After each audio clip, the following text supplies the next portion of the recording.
Pues buenas tardes a todas y a todos, a Arratsaldeon. Mi nombre es Sonia Domínguez y bueno, yo en este proyecto colaboro coordinando la Escuela de Mayores. Bueno, el estrés. ¿Con cuánta frecuencia usamos expresiones que incluyen esta palabra, ¿no?, en nuestras vidas?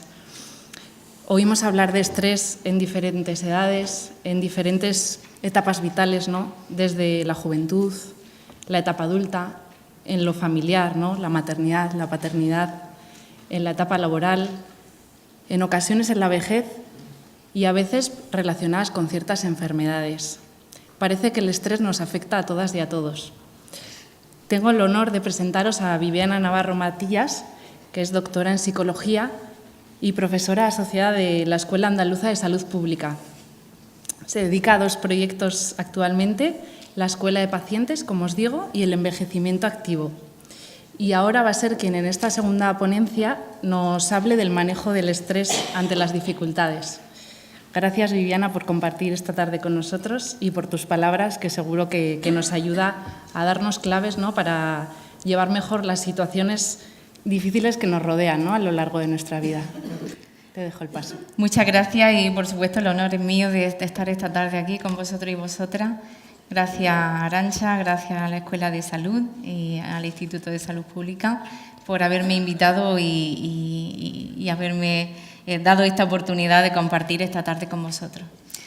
Bueno, pues yo prefiero estar de pie y así voy a ir avanzando, si os parece. Vale. Bueno, lo primero que tenemos que decir es que podemos diferenciar un estrés que llamamos positivo, un estrés que a mí en este momento me está ayudando a poner el piloto, ¿no?, y a poner el foco en lo que tengo que contar esta tarde, que nos ayuda a integrarnos, a adaptarnos, a resolver de manera positiva las situaciones, los retos y a enfrentar esas situaciones y a pensar cómo solucionar las situaciones que vivimos. Y luego estaríamos hablando de un estrés negativo, lo que llamamos el distrés, que nos produce tensión, agotamiento y que finalmente no nos ayuda a enfrentarnos con esas dificultades que tenemos en la vida cotidiana. Bueno, además de esto, también decir que el estrés como concepto tiene tres orientaciones fundamentalmente. Una primera orientación donde se concibe el estrés como un conjunto de estímulos, es decir, una serie de situaciones difíciles que nos estresan. Segundo concepto, el estrés como respuesta, y tercero, el estrés como proceso, y los vamos a ir viendo todas estas orientaciones. Bueno, como conjunto de estímulos, como una condición que influye, que me afecta y que genera en mí esa respuesta de estrés, pues tendríamos esos estresores, esos eventos que cada uno vivimos en nuestro día a día. Por supuesto, la intensidad de esos estresores nos afecta de manera diferente, ¿no? No es lo mismo sufrir un estrés de mucha intensidad que sufrir una situación de estrés de menor intensidad, pero ojo, que mantenida a lo largo del tiempo igualmente nos afecta y acaba produciendo esa inadaptación o esas manifestaciones negativas. Bueno, entre las cosas que más nos estresan a los humanos podemos decir que está la falta de tiempo hoy en día, ¿verdad?, en nuestra sociedad. La competitividad, y sobre todo a nivel laboral, tenemos ahí uno de los grandes estresores. Todo lo que tiene que ver con el contexto laboral, con cómo está organizada la jornada y esa dificultad también a veces para conciliar vida familiar, laboral, etcétera. Todo lo que tiene que ver con los tóxicos, las adicciones, por supuesto. Grandes estresores donde los haya están las relaciones humanas, la pareja, los hijos, los cambios hormonales también influyen en nosotros a veces de manera negativa.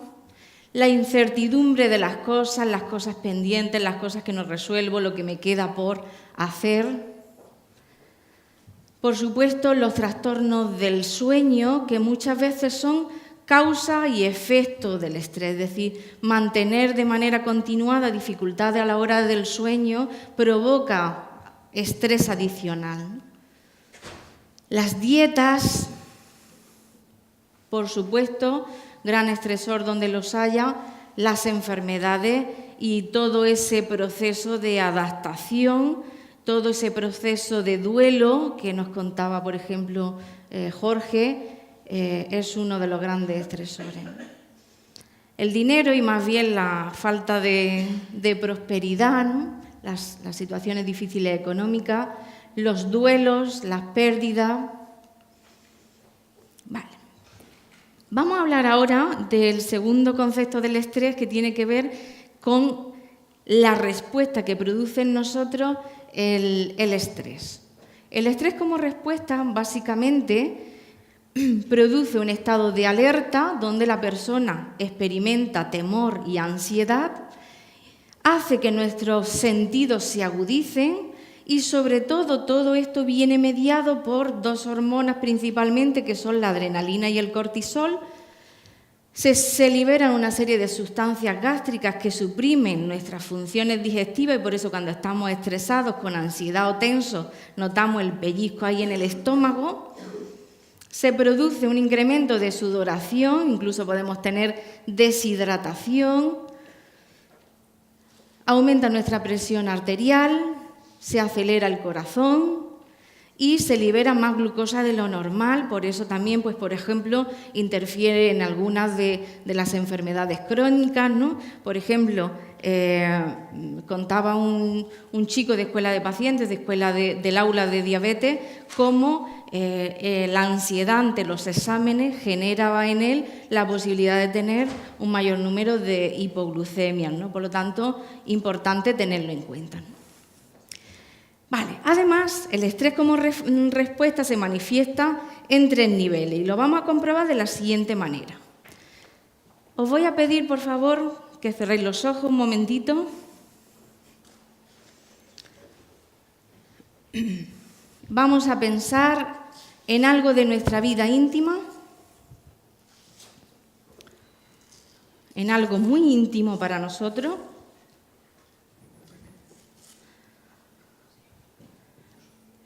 Y me voy a pasar por la sala y a la persona que yo toque en el hombro va a salir aquí conmigo y nos va a contar eso que está pensando. Bien, ya podéis abrir los ojos. Nadie va a tener que salir aquí conmigo a contar algo de su vida íntima. Ya respiramos. Pero esta pequeña experiencia nos sirve para ver de alguna manera cómo respondemos ante el estrés. Lo primero que se produce, ¿no?, es una serie de pensamientos, ¿no? Se cruzan por nuestra mente pensamientos de todo tipo, sobre todo que no me toque a mí. Seguro que me toca. Vamos, que la oigo ya, que se está acercando.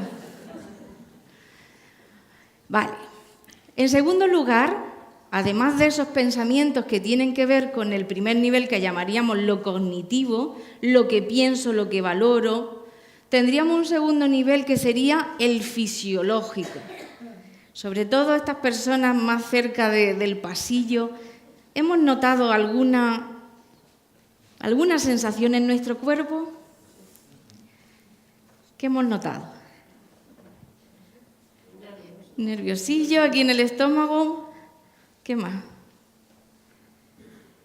Se acelera un poquito el corazón. ¿Cómo? ¿Tú estabas tranquilo? Estupendo. Vale. Y luego habría un tercer nivel de respuesta, que sería el nivel conductual, motor o comportamental, que tiene que ver con lo que hago, lo que digo y lo que hago, cómo me manifiesto cuando yo estoy vivenciando ese estrés, ¿no? Y aquí entraría pues todo lo que tiene que ver con mi comunicación, con mis relaciones. Es decir, cuando yo me veo estresado por una situación determinada, cómo me relaciono con mi pareja, cómo me relaciono con mis hijos, cómo me relaciono con los profesionales, etcétera, ¿no? En este caso, en este pequeño experimento, pues algunas de las manifestaciones conductuales pues serían, por ejemplo, ponernos el pelo por delante, hemos cruzado los pies o los hemos alargado para que no pudiera llegar a vosotros, ¿no? Por lo tanto, hacemos cosas para intentar enfrentar esa situación estresante de alguna manera, ¿no? Bueno, y la tercera concepción sería el estrés como proceso, es decir, una transacción, un intercambio entre eso que está ahí externo y la propia persona, y sobre todo donde mediaría una evaluación cognitiva de la persona respecto a esa situación. ¿Qué quiero decir con esto? Pues que, fijaros que si todos viviésemos el mismo estresor, la misma situación difícil, muy probablemente tendríamos 99 formas de concebir esa situación, de valorarla y de afrontarla y de solucionarla, ¿no? Y eso tiene que ver con cómo evalúo yo la situación difícil, pero muy, muy importante, cómo evalúo yo mis propias estrategias de afrontamiento, lo que llamamos el coping, ¿no? Eso característico de cada uno de nosotros que hemos ido adquiriendo en el transcurrir de la vida, esas herramientas en positivo y que, por supuesto, en la Escuela de Salud también estáis reforzando y también estáis compartiendo. Por eso decíamos que viviendo el mismo estresor, viviendo la misma situación, cada uno lo valoramos de una manera distinta. Bueno, de alguna manera se produce una valoración entre las demandas percibidas y las capacidades percibidas que tenemos. Cuando yo percibo que tengo suficientes herramientas para enfrentar esa situación, o que si no las tengo, las puedo aprender y, por ejemplo, las puedo aprender de otros, quiere decir que la vivencia de esa situación será óptima, será un estrés en positivo. Sin embargo, cuando esas demandas sobrepasan mis capacidades, pues puedo llegar a tener esa sobrecarga, confusión y finalmente tocar fondo, ¿no? El game over, ¿no? ¿Cuáles son las variables condicionantes del estrés? Es decir, ¿qué elementos entonces interfieren o nos ayudan cada uno de nosotros en esa mochila en positivo de herramientas y de aprendizaje que cada uno tenemos para enfrentar las dificultades? Pues nos ayuda, por ejemplo, elementos de nuestra personalidad, ¿vale? Y vamos a ver que hay un tipo de personalidad que tiene más probabilidad de sufrir estrés que otro.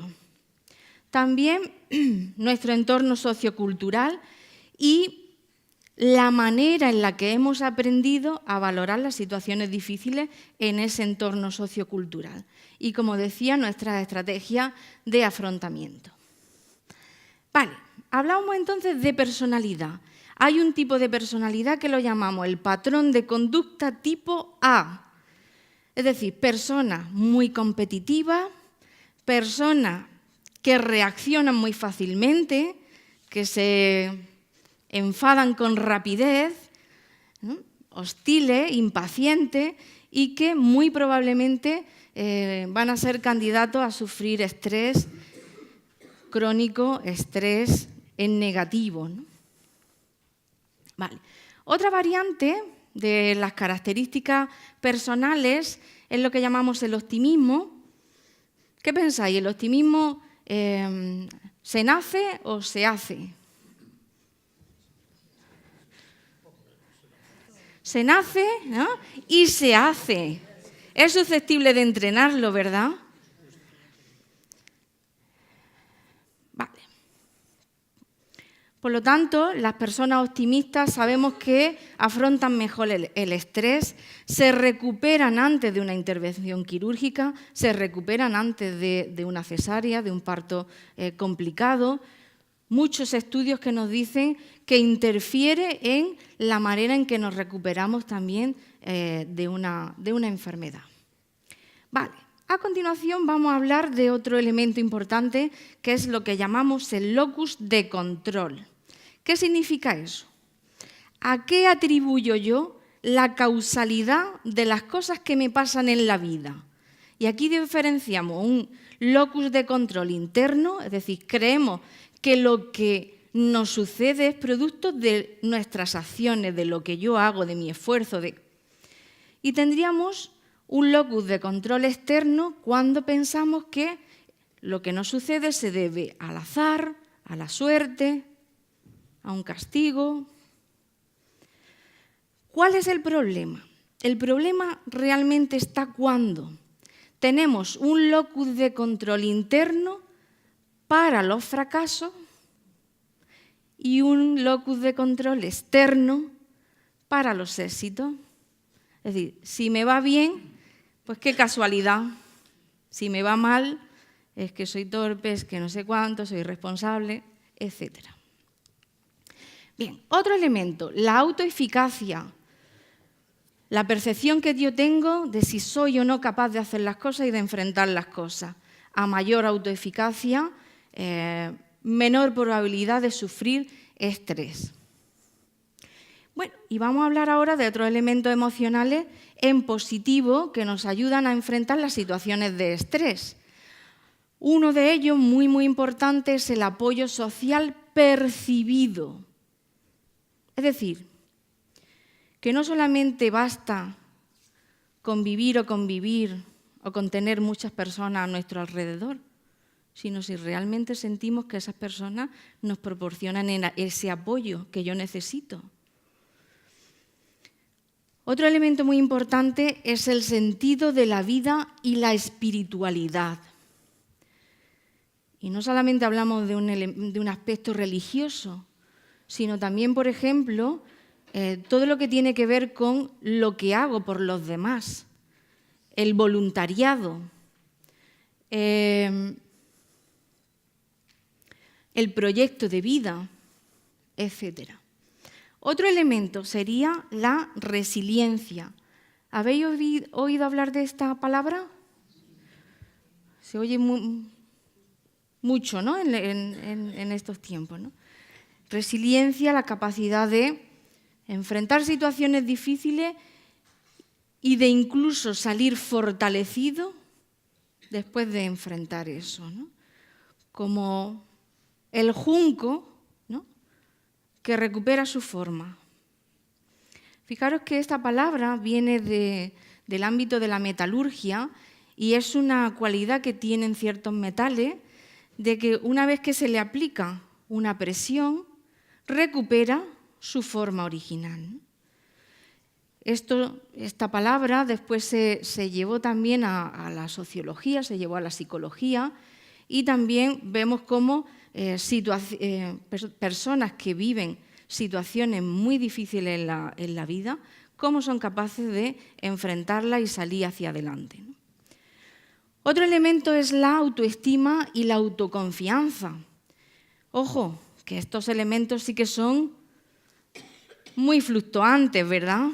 Que un día nos levantamos así y otro día de esta manera, ¿no? Con la autoestima es un elemento que tenemos que trabajar, que tenemos que poner atención.